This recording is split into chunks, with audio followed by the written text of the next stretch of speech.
Урматтуу кесиптештер, өзүңүздөргө белгилүү болгон январь айында ушул маселе көтөрүлүп,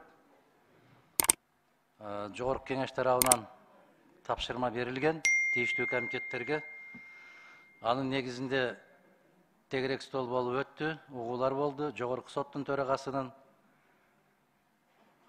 Конституциялык соттун, Баш прокуратуранын, Кыргыз Республикасынын министрлер кабинетинин тийиштүү министрлик жетекчилеринин катышуусунун, жарандык коомдун, активисттердин, омбудсмен сыяктуу институттардын катышуусунда ошондой бир чоң иш-чара болуп өттү. Иш-чаранын негизинде резолюция кабыл алынган.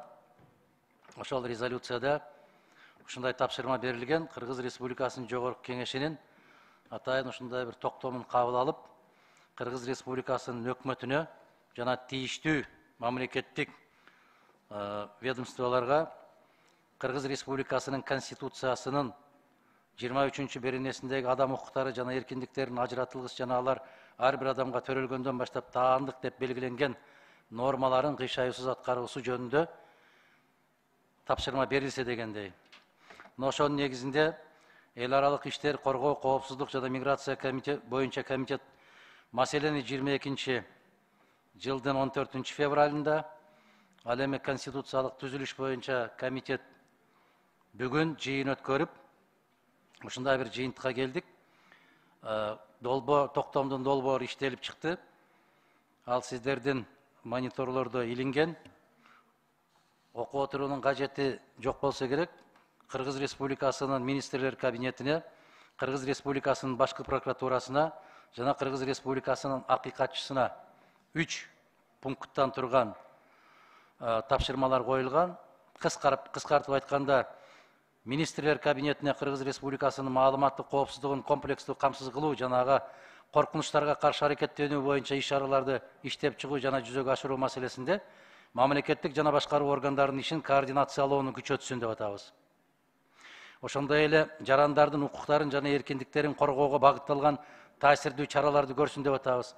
Азыркы өзгөрүлүп аткан дүйнөлүк баягы иш-чараларда көрүп атасыздар, ар бир өлкө маалыматтык коопсуздукту камсыздоо боюнча өтө чоң мамлекеттик деңгээлдеги программаларды карашып атат. Андан сырткары адам укуктарын сактоону эске алуу менен маалыматтык коопсуздукту камсыз кылуу иш-чарасын айтып атабыз. Бүгүн эле биз талкуу кылган Кыргыз телерадио корпорациясы жөнүндөгү мыйзамдын долбоору дагы ушул иш-чаранын бири болуп кирип кетет.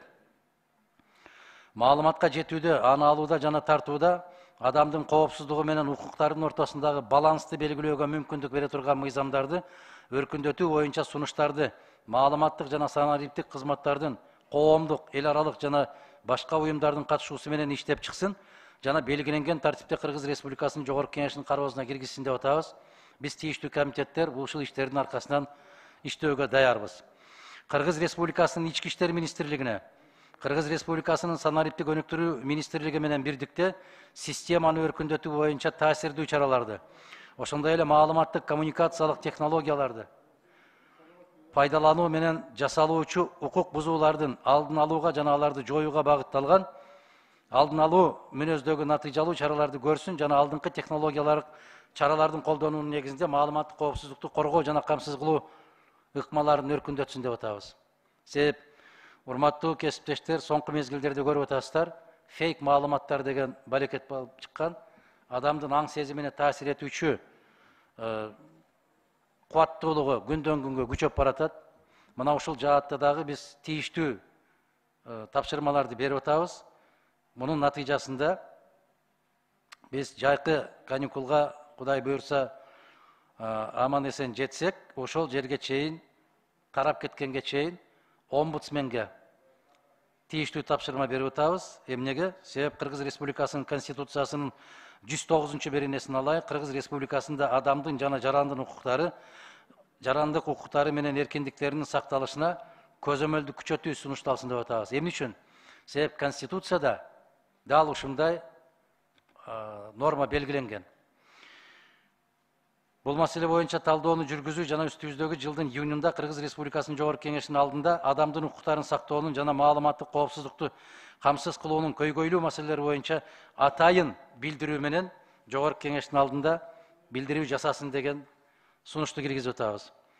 Башкы прокуратурага изин суутпай издөө ишин жүзөгө ашырууда укук коргоо органдарынын кызматкерлери видео жана аудио жазууларды, оперативдүү тартууларды мыйзамсыз таркатышынын фактысы боюнча кызмат адамдарын жоопкерчиликке тартуу жөнүндө маселени карасын деп атабыз. Себеп соңку мезгилдерде бизде ушул адат болуп кетти. Ыкчам топтор оперативдик түрдө видео тасмаларын тартышат дагы, анан социалдык тармактарга таратып жиберген учурлары абдан көп кезигип кетти.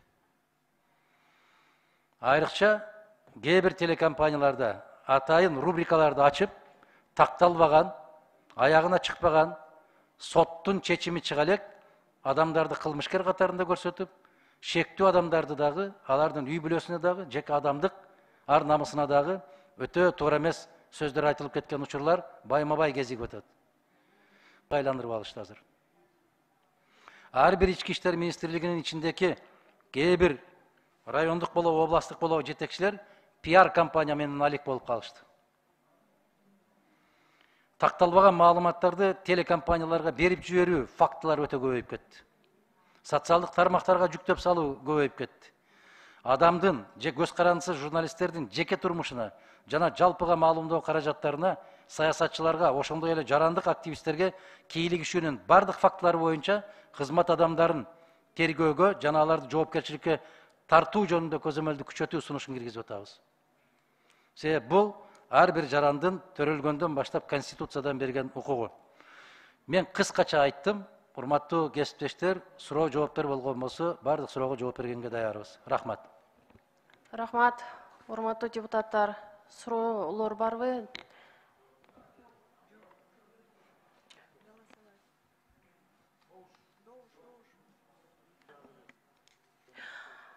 Суроо жок болсо, аталган токтом долбоорун да сунушка коем.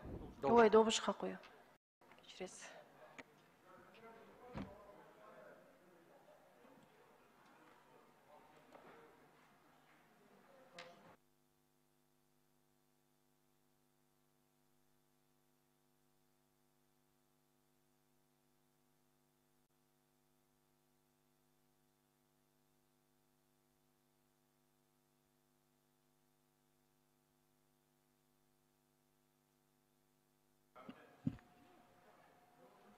Üçüncü mikrofon. Рахмат, мен бул токтомго каршы эмесмин.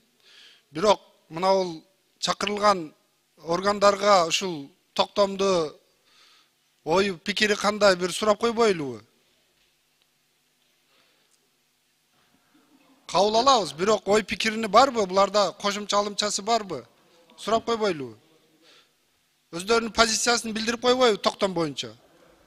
Жо, мындай кылбайсыздар. Сиз анда суроо бериңиз, сураңыз, анан булар өзүнүн эмесин позициясын айтып берсин. Жо, сөз берип койбойсузбу?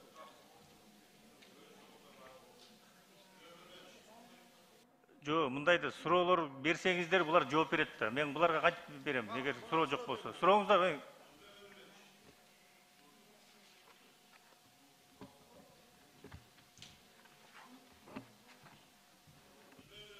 Неме, Бакировтун эмесин микрофонун күчөтүп бергиле.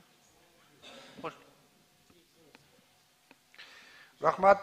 Мынал жерге бизге чакырылгандар омбудсмен, кайсыл органдар? Айтып койсоңуздар. Башкы прокуратура. Башкы прокуратура. Oldu. Ички иштер министрлиги. Омбудсмен, а? Туура элеби? Мына ушул токтом боюнча сиздердин оюңуздар кандай? Башкы прокуратурага биринчи.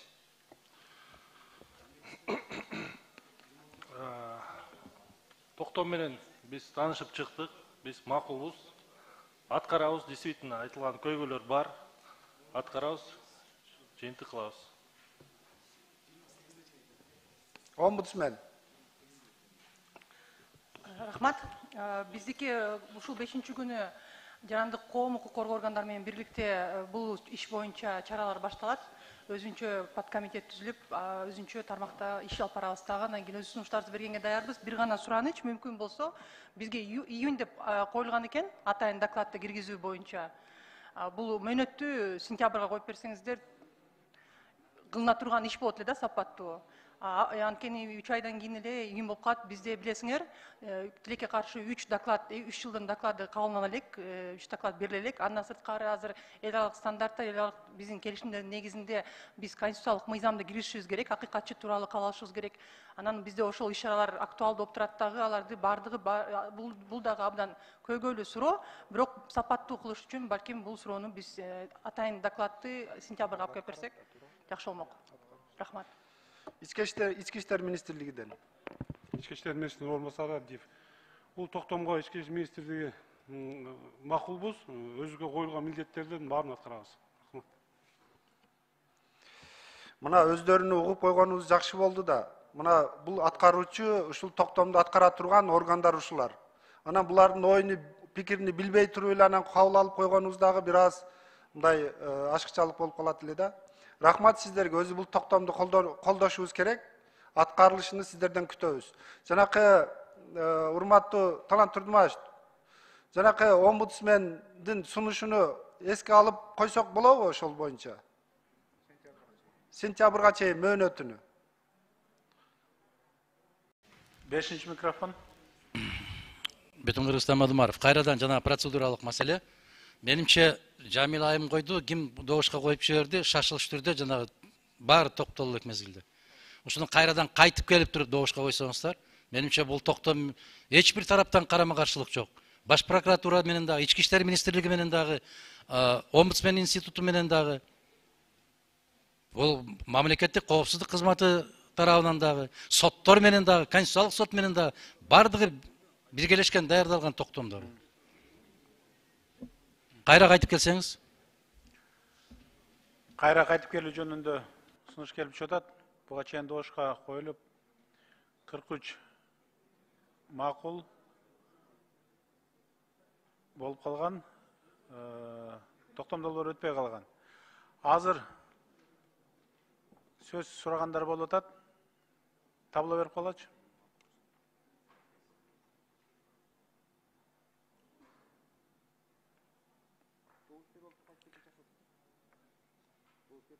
Урматтуу коллегалар, азыр мындай кылалы. Биринчи токтом долбоор өтпөй калды да. Кайтып келип албайлыбы? Кайтып келип алып анан суроо кылсак.